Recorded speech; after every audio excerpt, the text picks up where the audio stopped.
We all appreciate that Nairobi on Sundays has become an open theater where people actually shoot everything. In fact, ahead of Easy there is a gentleman from Grammy Awards, and there is also something there you are doing around the Grammy Awards for Africa.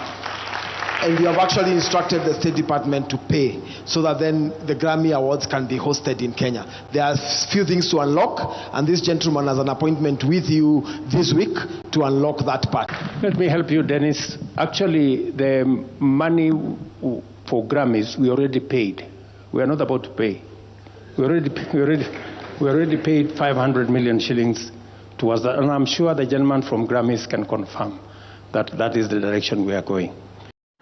Haki ya Mungu mimi najiuliza, nasikiza tu story hapa ya Grammys ya kuhost wa kina bana kina nini, sisi watu wa Afrobeat. Okay, anyway, mimi najiuliza Grammy Awards, mimi najiuliza Itumbi alisema that he was not even sure. I was listening to what Itumbi was saying, because Itumbi doesn't know that 500 million had been paid, but President says that, for your information, we have even already paid 500 million.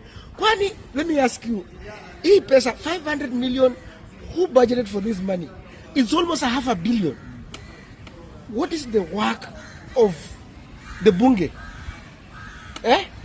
What is the threshold ya kupitisha to commit the Kenya's money? Where was this budget for this money? Because I still believe that this money could have been have come through the committee and discussed so that they can be committed. Because $500 million, do you know how much $500 million can do in this country? Buhungu Stadium only needs about 100 million, and it will be okay to host AFCON. Our airport has been closed. The Kakamega airstrip has been closed just because of small maintenance that needs about like 100 million, or even if it's just to do it some small. It has stopped. We can't go through there. You have to go through the Kisumu, and then you stand and say that, for your information, I've already paid. Maybe na hii ni kipindi ingine hatari sana, and there is a lot of wash in this government, I think so. And we must start, what is the threshold that the government can commit money without going through the budget? Ama hii pesa ya pay bill moja hii inapitiana kwa mtu ndio anachukua tu hii pesa hivi, akishachukua hii pesa anaicommit to where he wants. Na hii ni kipindi mtu ameosha, ukiangalia government money must be respected. Government money is not the money belonging to the president. It is money belonging to the public. And Auditor General must tell us, and we are going to call the Auditor General to tell us in the parliament, in the bunge parliament. I know the parliament is blood fucking, but we are going to raise issues, and even me nitaleta hiyo issue, niandike atueleze the Auditor General ama control of the budget, hii pesa ilitoka wapi? 500 million, $500 million. Sasa hatujalipa hata watoto wenye wanafanya hawa wa interns, they have not been paid. Interns have not been paid. They are demonstrating.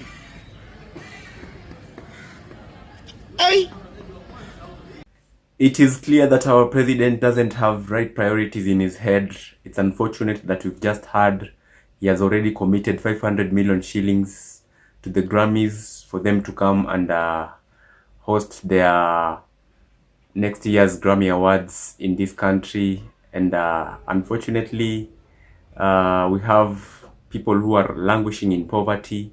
People aren't receiving the right services that they should be receiving from the government in terms of health services, etc., etc. And it's so unfortunate that our president is considering other things while people are lacking the basic things in this country. That tells you the type of man we have as a leader. And it's clear day by day that he doesn't consider the majority people of this country, because majority people of this country are the ones on the lower side of the economy, which is quite unfortunate because it's the circumstances of bad policies by this government and the previous governments that we've had. But it's more even unfortunate because this government is continuing to depress the common mwananchi with impunitive taxation and even impunitive policies that are continuing to frustrate the common citizen in terms of the economy. And I believe people are now awake, and they'll make the right decision come 2027, because I believe it's high time we make a change. And people have started to continue doing. People have started to do the civic education in terms of videos like this on TikTok, on all social media platforms, even in the churches. The priests and leaders of the societies are making the public aware about their civic education, so that they can make the wise and right decision come 2027. Because it's so unfortunate that we are in this circumstance right now, and it's in 2024, while other countries are growing bigger and better economically. And right now here in Kenya, we are growing deeper and deeper into debt, where it's tying our hands and legs in financial distress, because we are not financially free in this country. People are really struggling, and I believe it will take a brave leader who will come the next after this president in 2027, just in case we don't have a revolution. And that's how we shall get to come out of this current situation where we are in economically. And personally, I've always recommended that we consider a person like Okiya Omtatah and Jimmy Wanjigi, together with his conglomerate of Willis Otieno, who is the pronoun lawyer by the name Wakili Willis Otieno Piki Piki Ponki.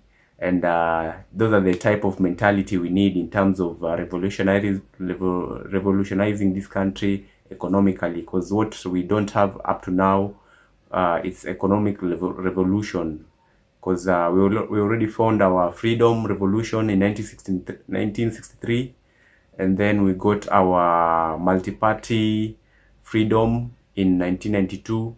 Then we came and got our constitutional freedom in 2010. Now the only remaining thing is financial revolution, so that we can now start to compete with the big economies of this world. And it will take a great leader who has great intention and purpose for this country. And that's the way to go. And the three names I've mentioned should be in the same coalition come 2027 for a better governance from 2027. Because I believe their way of leadership and their way of revolutionizing our economy is the way to go. Because they've always been on interviews on YouTube, on TVs, and they've always tell out and explain their way of thinking in terms of revolutionizing our economy. So you guys, you should check them out. Just type on YouTube after this video, Willis Otieno interview. You'll just get to be you'll be amazed with the knowledge these people have in terms of revolutionizing this economy. People like Jimmy Wanjigi, and even Okiya Omtatah, they have the right mentality of changing this country. So those are the guys to follow in terms of the big question, which will be the big question come 2027. It will be all about economy, because the other freedom we have already attained them. That is the freedom of our country. That was in 1963. Then the multipartyism, we got it in 1992, and then in 2010 we got our constitutional freedom. So the remaining freedom is economy freedom, and I believe, or economy liberation.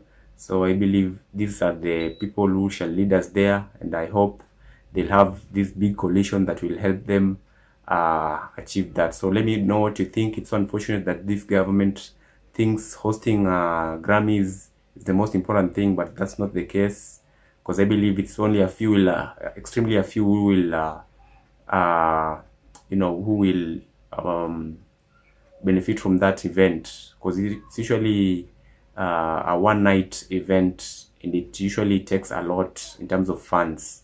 So let's see how this will go. It might be lies, as he's a truthful liar, or something like that.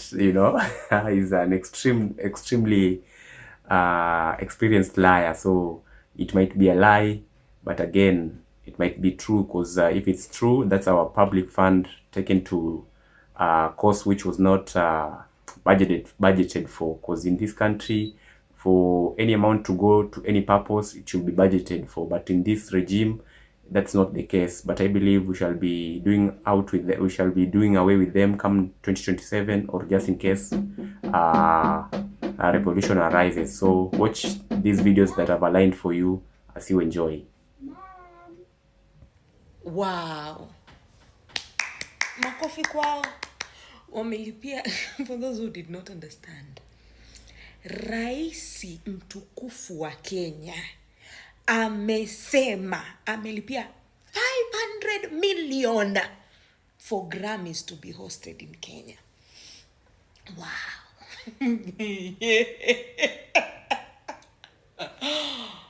Oh God. Just few days, Rwanda imetupokonya, I don't know, African soccer whatever, because of our bad arenas. Hatuna malieta tunaweza host a football tournament ya maana. We are here paying 500,000 for Grammys. Makofi kwao. Asante, Mr. President. Need I remind you to lose airport? Wanashukia wapi?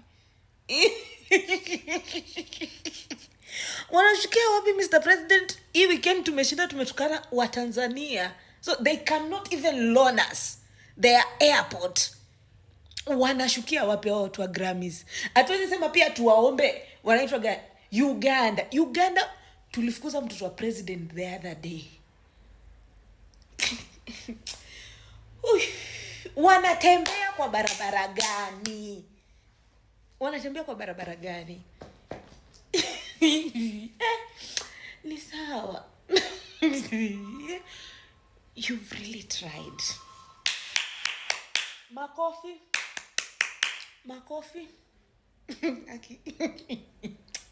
Is Kenya a joke?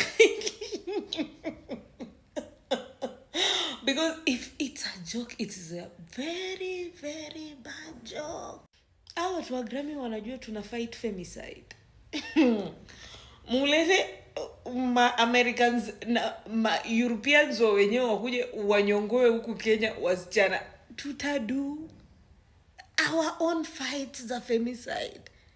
Atujaikiwa hata, let's say, 10 million ya kufight femicide. Oh, where? Country, the thing is that we're very ambitious. Mm-hmm. Yeah, we're very, very ambitious. There's a time when a former governor told us how we're going to host the Formula 1's in Machakos. At the Formula 1 in Machakos. Which roads? We're going to have a Grand Prix going on. There's another one who talked about having a... What's the thing? The Wall of Fame. Yeah, our own special Wall of Fame that's going to be bigger than even the one in Hollywood. Hey guys are like, what? And yeah, we're Kenya. Potential. Sema potential. You guys, sema ambition. Exponential potential. Exponential potential. Now, hey, guys, Ali confirm. I receive. Did he just say 500 million? That's half a billion. Yeah. 500 million. It's already been paid, guys. Very soon we're going to have the Grammys right here at the KCC. Kindly, could you finish reconstructing Nyayo Stadium and Kasarani? Mr. President, we love your ideas. Nyayo Stadium and Kasarani are not a priority. No, we need to make... We want the Grammys. Do you know how many days we have left for us not to qualify for the Chan? On 31st, Yeah. they need those stadiums done. No, Tafadhali, 500 bana. million umepeleka wapi tena ba? Prezo amesema on Sundays there are people usually in town recording videos and taking awesome pictures. Yeah. And because of that, it only makes sense for us to host the Grammys. So it's we are Grammy worthy. Aye. You know, when you listen to some of our leaders in Yahweh, I feel like they have good intentions. But shida hapa ni they just don't know how to go about certain things. So the best thing to do is keep us excited and overpromise. yeah, I guess that's the main thing. You know what I mean? Next thing utasikia is guys, the Oscars have decided that we just give them a down payment. Yeah, so they can host the Oscars here because Kenya has a lot of talent. The other day sijui mtu tena anakuja kutuambia nini hapa juzi. Sijui is bringing sijui how many people to be hired again. I know, after his other lie but backfired. Yeah. Now he's come with a fresh lie. 500 nannies required. Keep the Kenyans guessing. You know what? I actually think all these people should start a comedy show. You know, Churchill, if you have any room, perfect delegates for Mr. Churchill. President is willing to come. Yeah. We Free have talent. SES over here. 500 nannies. Yeah? At the Grammys. Imagine. At the ICC. Yeah. At the taps running. Just checking. Hopefully tutakuwa na after party. After party sijui itapelekwa wapi. Have you heard what is he the governor or is he the MP of Dagoretti South? Says That's KJ. yeah, guess. they He's the want Governor to. of the Goriti. They want to change how Nairobi looks and turn it around. So that instead of looking at the roads, you'll be looking at the rivers in about 2 years' time. Nilikwambia, by the way, if you look at okay, here's the thing. If you see how these guys go about certain decisions and projects, this country is purely run by D- students. I get. I'm just saying that's some high grade tea. You're looking up there. Until we face the rivers. Yeah, By the way, to you KJ, that's ridiculous. No, but I like that. That's ridiculous, KJ. But you remember that time when we were told that in about 10 years, by the time the Kenya Kwanza government is going to be dipping, Kibera will not be in existence. So what's going to happen there?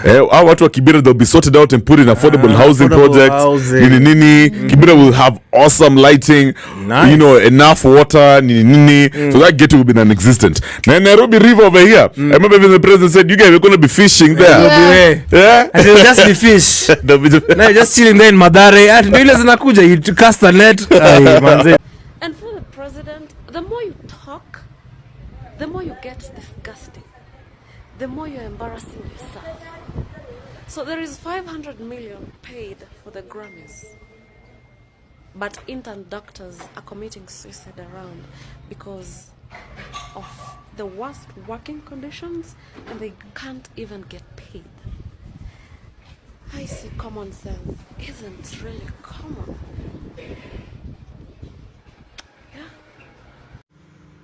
Mwadhani Jesu, can someone tell Ruto to keep quiet? This man doesn't even know when to talk. The more he talks, the more we get agitated and irritated.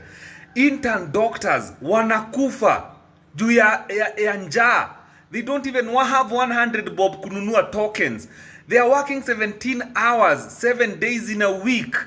Wanalala 2-3 hours, wako njaa, wanakufa. Alafu unakuja kutuambia ati umetenga $500 million ya Grammys. Grammys zitadunga watu nini? Dawa za pressure ama dawa za sukari. Zitalipa interns wetu. By the way, Kasongo, the more you talk, the more we get angry. Learn from your predecessors. When things went south, walikuwa wananyamaza. Learn to keep quiet. Nyamaza. Learn to not speak. The more you speak, the more we get agitated. Kuongea yako is no longer charming. The more unaongea watu wanasikia kutapika.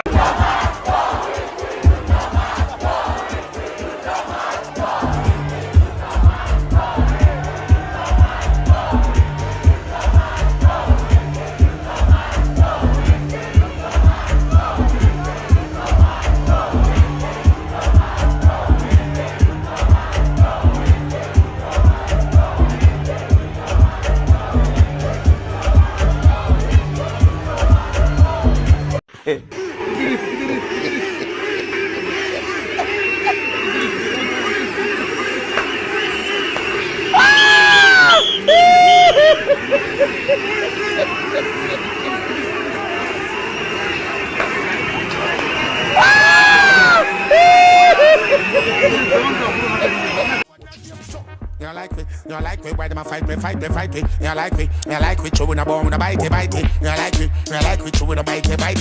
Don't like power energy.